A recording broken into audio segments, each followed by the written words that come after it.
Vinod Barara murder mystery. Haryana के पानीपत में 15 दिसंबर 2021 को विनोद बराड़ा नाम के व्यक्ति की घर में घुसकर हत्या कर दी जाती है। तुरंत पुलिस को हत्यारा और हत्या की वजह भी मिल जाती है।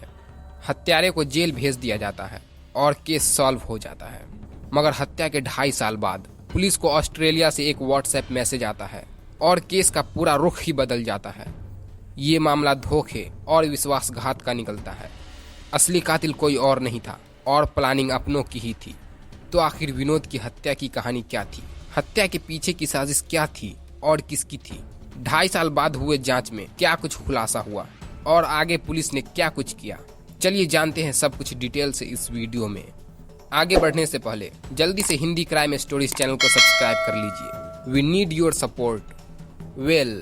जैसा कि हमने बताया, ये कहानी विनोद बराड़ा नाम के व्यक्ति से जुड़ी है। विनोद पानीपत शहर में परमहंस कुटिया कॉलोनी में अपनी पत्नी निधि और एक बेटे व बेटी के साथ रहते थे। इनका सुखदेव नगर में एक कंप्यूटर सेंटर भी चलता था। वैसे तो विनोद की हत्या 15 दिसंबर 2021 को हुई थी, मगर असल में इस कहानी की शुरुआत 5 अक्टूबर 2021 को ही होती है। 5 अक्टूबर 2021 की शाम विनोद बराड़ा परमहंस कुटिया के गेट पर बैठा था। तभी पंजाब नंबर की एक पिकअप गाड़ी से विनोद का एक्सीडेंट हो जाता है। इस एक्सीडेंट की वजह से विनोद की दोनों टांगे टूट जाती है। एक्सीडेंट के बाद विनोद के चाचा वीरेंद्र सिंह सिटी थाने में आरोपी गाड़ी चालक के खिलाफ केस दर्ज करवा देते हैं। जांच के बाद पुलिस द्वारा गाड़ी के ड्राइवर देव वर्मा उर्फ दीपक को पंजाब के भटिंडा से गिरफ्तार कर लिया जाता है। चूंकि ये एक्सीडेंट का केस था, इसलिए 3 दिन बाद ही देव की जमानत हो जाती है और वह जेल से बाहर आ जाता है। जमानत के 15 दिन बाद एक अजीब घटना होती है। दरअसल जेल से बाहर आने के 15 दिन बाद देव वर्मा अचानक विनोद बराड़ा के घर पहुंच जाता है। वह हुए एक्सीडेंट के लिए माफी मांगने लगता है और विनोद से कहने लगता है कि उसके खिलाफ दर्ज मुकदमा वापस ले ले। लेकिन यहाँ विनोद समझौता करने से मना कर देता है। जब विनोद केस वापस लेने के लिए राजी नहीं होता है तो देव गुस्सा हो जाता है और वो गुस्से में विनोद के घर से वापस जाते हुए कहता है कि इसका अंजाम तुम्हें भुगतना पड़ेगा। विनोद को लगता है कि गुस्से में यूं ही धमकी देकर देव चला गया है, मगर देव वर्मा 15 दिसंबर 2021 को पिस्तौल लेकर विनोद के घर पर फिर से आ जाता है। यह देख किचन में काम कर रही विनोद की पत्नी शोर मचाते हुए घर के बाहर भाग जाती है और मदद के लिए कुछ पड़ोसियों को बुला लेती है। 1-2 पड़ोसियों के साथ चाचा वीरेंद्र सिंह जब विनोद के घर पहुंचे तो पाया कि विनोद के कमरे की कुंडी अंदर से बंद थी। यह लोग दरवाजा खोलने की कोशिश करते हैं, मगर दरवाजा नहीं खुलता है। फिर कुछ लोग खिड़कियों पर चढ़कर अंदर का माजरा देखने की कोशिश करते हैं। जब विनोद के चाचा खिड़की से झांकते हैं तभी वह देखते हैं कि देव ने विनोद को बिस्तर से नीचे पटक दिया है। अभी यह लोग कुछ कर पाते उससे पहले ही देव अपनी पिस्टल निकाल लेता है और एक गोली विनोद के सीने पर और दूसरी गोली विनोद के कमर पर चला देता है। विनोद को गोली मारने के बाद देव बड़े आराम से दरवाजा खोलकर बाहर निकलता है। देव के बाहर निकलते ही बाहर खड़े लोग उसे पकड़ लेते हैं और बुरी तरीके से मारपीट करते हैं। तुरंत ही पुलिस को भी खबर कर दी जाती है। फिर देव को पुलिस के हवाले कर दिया जाता है। इधर तुरंत वीरेंद्र सिंह खून से लथपथ अपने भतीजे वीरेंद्र को अग्रसेन हॉस्पिटल ले जाते हैं। वहां डॉक्टरों ने विनोद को मृत घोषित कर दिया। पति की मौत पर विनोद की पत्नी निधि का रो रो कर बुरा हाल था। विनोद के चाचा वीरेंद्र सिंह की शिकायत पर थाना सिटी में हत्या का मुकदमा दर्ज कर दिया जाता है और कानूनी कार्यवाही शुरू हो जाती है। पूछताछ में देव बताता है कि विनोद ने एक्सीडेंट का केस वापस लेने से मना कर दिया था। बस इसी गुस्से में आकर उसने विनोद की हत्या कर दी। इस तरह पुलिस को विनोद का कातिल और कत्ल की वजह भी मिल जाती है।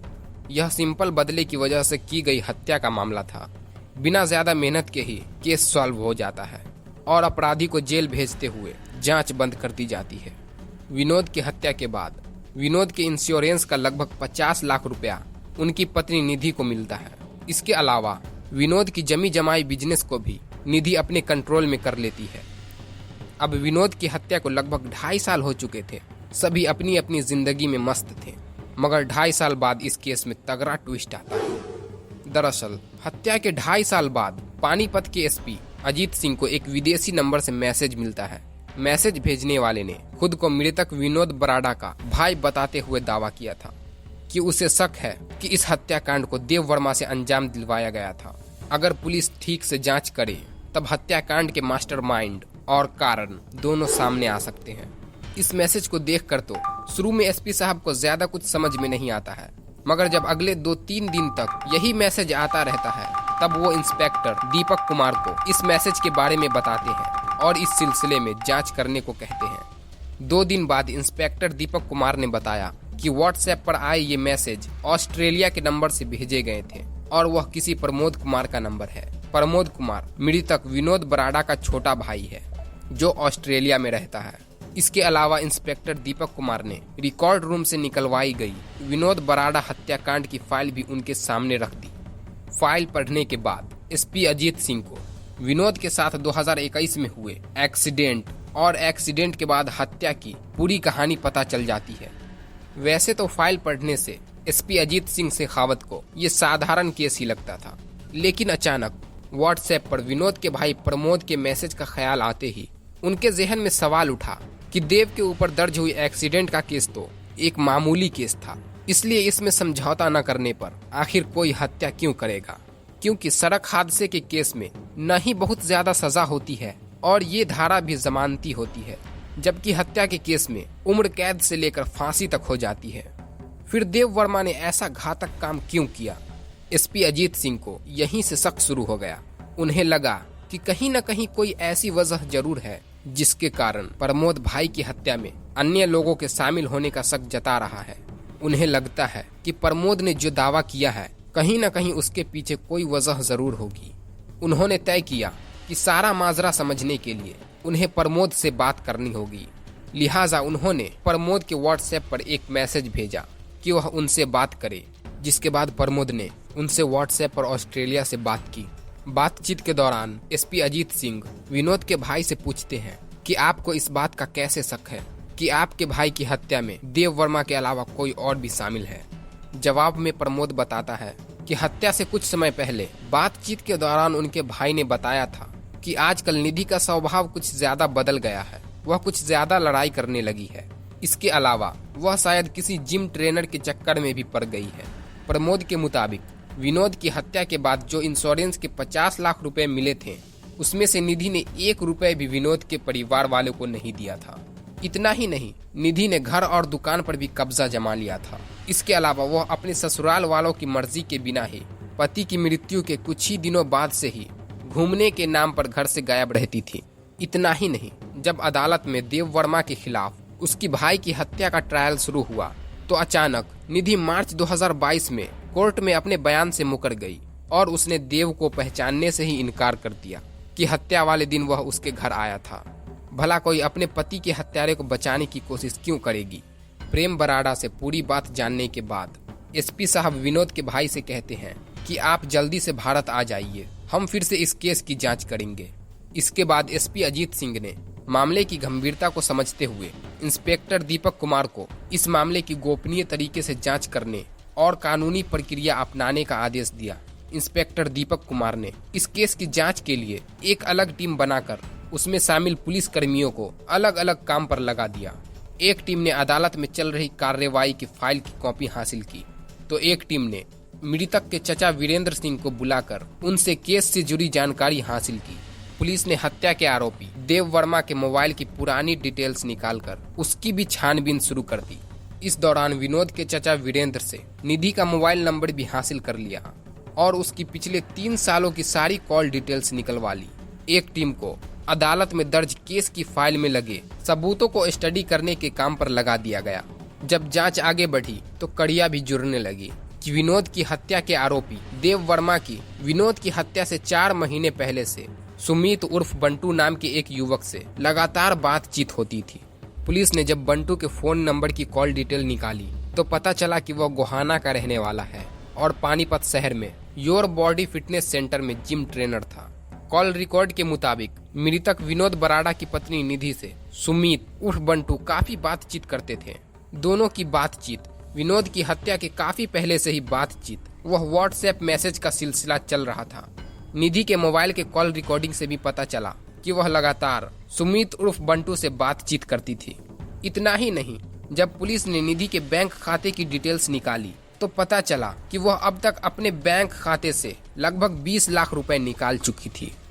इस तमाम जांच से अब तक यह बात तो साफ हो गई थी कि इस पूरे मामले में कहीं न कहीं निधि और सुमित उर्फ बंटू विनोद बराड़ा के हत्यारोपी देव वर्मा के साथ जुड़ रहे थे और वह एक पूरी कड़ी थी जो साबित करती थी कि विनोद बराड़ा की हत्या में उनका हाथ है। एक सप्ताह के बाद प्रमोद भी भारत आ गया और वह पानीपत पहुंचकर एसपी अजीत सिंह शेखावत से मिला। उसने रूबरू होकर उन्हें सारी कहानियां सुनाई। इस दौरान पुलिस टीम ने फाइल का दोबारा गहराई से अध्ययन किया और नए सबूतों का संदर्भ देकर कोर्ट से अनुमति लेकर विनोद बराड़ा केस की दोबारा से आधिकारिक जांच करने की अनुमति मांगी। अच्छी बात यह रही कि अदालत ने अनुमति भी दे दी। फिर पुलिस ने जांच शुरू कर दी। पुलिस टीम ने विनोद की हत्या के बाद उसके घर में लगे सीसीटीवी कैमरे की फुटेज बरामद की थी जो अदालत में जमा थी। पुलिस टीम ने नई जांच के संदर्भ में जब इस सीसीटीवी फुटेज को दोबारा देखा तो साफ हो गया कि वारदात वाले दिन निधि ने अपने पति विनोद को बचाने की कोई कोशिश नहीं की थी। सीसीटीवी फुटेज से साफ दिखाई दे रहा था कि आरोपी ने घर के अंदर आते ही विनोद की पत्नी निधि को नमस्ते किया और फिर वह विनोद के कमरे में घुस गया। तभी निधि अपनी बेटी के साथ घर से बाहर भाग गई। इसके बाद कमरा अंदर से बंद कर आरोपी ने विनोद की गोली मारकर हत्या कर दी। सीसीटीवी फुटेज में निधि अपनी बेटी के साथ बाहर भागती हुई नजर आई थी। इसके थोड़ी देर बाद बाहर से दो लोग अंदर आए और दरवाजा खोलने की कोशिश करने लगे, लेकिन तब तक शूटर अंदर कुंडी लगाकर विनोद को गोली मार चुका था। पुलिस के पास अब शक के दायरे में आए सभी आरोपियों को हिरासत में लेकर पूछताछ करने के पर्याप्त आधार थे। लिहाजा पुलिस ने सबसे पहले देव वर्मा से गहनता से पूछताछ करने के लिए 3 जून 2024 को जेल से उसे 5 दिनों की रिमांड में लिया। देव से कड़ी पूछताछ हुई तो उसने चौंकाने वाली जानकारी दी। इसके बाद क्राइम ब्रांच की टीम ने 7 जून 2024 को आरोपी सुमित उर्फ बंटू को उसके जिम से हिरासत में लिया और कड़ी पूछताछ शुरू कर दी। पहले तो वह खुद को बेगुनाह बताकर पुलिस को गुमराह करने की कोशिश करता रहा, लेकिन जब उसे निधि और देव वर्मा से हुई बातचीत की कॉल डिटेल्स दिखाई गई तो उसने अपना गुनाह स्वीकार लिया। पुलिस ने आरोपी सुमित उर्फ बंटू को गिरफ्तार कर कोर्ट से उसे 7 दिनों की पुलिस रिमांड पर ले लिया।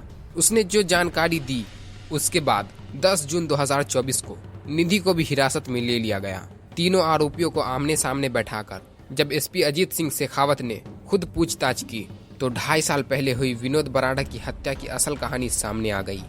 आरोपी सुमित उर्फ बंटू ने पुलिस को बताया कि साल 2021 में वह पानीपत के एक जिम में ट्रेनिंग देता था। विनोद की पत्नी निधि भी वहां एक्सरसाइज करने के लिए आती थी। यही दोनों की दोस्ती हो गई। दोनों आपस में काफी बातचीत करने लगे। कहते हैं इश्क की मुस्क छिपाए नहीं छिपते। ऐसा ही हुआ। जिम जाते जाते अचानक निधि की जीवन शैली में बदलाव और उसका बात बात में चीजों को छिपाने से विनोद को लगा कि कहीं न कहीं दाल में कुछ काला है। उसने निधि की निगरानी की तो जल्द ही पता चल गया कि वह अपने जिम ट्रेनर सुमित के इश्क में डूबी हुई है। विनोद को उन दोनों के बारे में पता चला तो उसका गुस्सा 7वें आसमान पर चढ़ गया। जिस बीवी को उसने खुद से ज्यादा चाहा और उसके मुंह से निकली हर फरमाइश पूरी की, उसने उसके साथ धोखा कैसे कर दिया। इसके बाद विनोद निधि के साथ झगड़ा भी करने लगा। सुमित से भी उसकी जमकर कहासुनी हुई, लेकिन जब तक ये हुआ पानी सर से ऊपर जा चुकी थी। निधि और सुमित साथ जीने मरने की कस्में खा चुके थे। लिहाजा दोनों ने मिलकर फैसला लिया कि विनोद से छुटकारा पाने के लिए उसकी हत्या करवा दी जाए। इसके बाद इस बात पर मंथन शुरू हो गया और लंबी बातचीत के लिए उन्होंने विनोद को एक्सीडेंट में मरवाने का फैसला कर लिया। सुमित उर्फ बंटू का एक जानकार ट्रक ड्राइवर था, देव वर्मा उर्फ दीपक, जो भटिंडा के बलराज नगर का रहने वाला था। उसके परिवार में 2 बच्चे व पत्नी थी। उसने देव को अपने भरोसे में लेकर कहा कि अगर वह एक्सीडेंट करके विनोद बराड़ा की हत्या कर देगा तो उसे 5 लाख रुपए देगा। इतना ही नहीं, वह उसकी जमानत भी करा देगा और एक्सीडेंट करने के लिए गाड़ी भी खरीद के देगा। देव गरीबी की जिंदगी जी रहा था, इसलिए वह लालच में आ गया और यह काम करने के लिए तैयार हो गया। सुमित ने देव को पंजाब के नंबर की एक पुरानी लोडिंग पिकअप गाड़ी खरीद कर दे दी। इसके बाद देव विनोद की लगातार रेकी करने लगा कि वह किस वक्त घर से निकलता है, कब घर लौटता है। देव वर्मा ने 5 अक्टूबर 2021 को किसी पिकअप गाड़ी से विनोद को सीधे टक्कर मारकर उसका एक्सीडेंट कर दिया। एक्सीडेंट में विनोद की मौत तो नहीं हुई, लेकिन उसकी दोनों टांगे टूट गई। इस मामले में देव गिरफ्तार हो गया और उसकी 3 दिनों में जमानत भी हो गई। पहली प्लानिंग फेल हो चुकी थी, लिहाजा निधि और सुमित ने फिर से प्लानिंग बनाई और दोनों ने गोली मारकर विनोद को मारने का प्लान बनाया। उन्होंने देव वर्मा की जमानत करवाई और उसको दोबारा से विनोद की हत्या के लिए राजी किया और वादा किया कि उसे 5 लाख रुपए और दिए जाएंगे तथा उसके परिवार और बच्चों की पढ़ाई के साथ मुकदमा लड़ने का खर्च भी वही उठाएंगे। बाद में चश्मदीद गवाह के रूप में गवाह बनने के बाद निधि अपने बयान से भी मुकर गई। प्लान फुल प्रूफ था, इसलिए पैसे के लालच में देव वर्मा फिर से तैयार हो गया। सुमित ने उसे अवैध पिस्तौल व कारतूस खरीद कर दे दिया। हथियार उपलब्ध करवाने के बाद पहले देव को माफी मांगने के बहाने विनोद बराड़ा के पास भेज दिया गया। समझौता नहीं होने के बाद अंजाम भुगतने की धमकी भी दिलवाई गई ताकि पूरी तरह लगे कि उसने बदला लेने के लिए विनोद की हत्या की है। इसके बाद 15 दिसंबर 2021 को देव वर्मा ने घर में घुसकर तमंचे से विनोद बराड़ा की गोली मारकर हत्या कर दी। सुमित व निधि ने हत्या की जैसी स्क्रिप्ट लिखी थी, सब कुछ वैसा ही हुआ और विनोद की हत्या के आरोप में देव वर्मा जेल चला गया। चूंकि ओपन एंड शट के साथ और देव वर्मा हत्या के बाद मौके पर ही पकड़ा गया था, इसलिए पुलिस ने भी उस वक्त गहराई से जांच नहीं की और वह जेल चला गया। सुमित उर्फ बंटू जेल में बंद देव के केस और घर पर परिवार का पूरा खर्च दे रहा था। प्लान के अनुसार निधि मार्च 2024 में अदालत में अपनी गवाही से भी मुकर गई थी। निधि ने विनोद की हत्या के बाद अपनी आगे की जिंदगी के लिए एक पूरी योजना बना चुकी थी। इस योजना के मुताबिक पहले विनोद का कत्ल होना था, इसके बाद उसकी प्रॉपर्टी और इंश्योरेंस की रकम से शूटर की डिमांड पूरी करनी थी और ये सब होने के बाद जिम ट्रेनर सुमित के साथ जिंदगी शुरू करनी थी। हत्या के 2.5 साल बाद तक तो सब कुछ प्लान के मुताबिक चलता रहता है, मगर आखिरकार निधि का घिनौना चेहरा सबके सामने आ ही जाता है। जग जाहिर हो जाता है कि विनोद की हत्या किसी और ने नहीं बल्कि उसकी अपनी पत्नी ने पूरी प्लानिंग के साथ करवाई थी।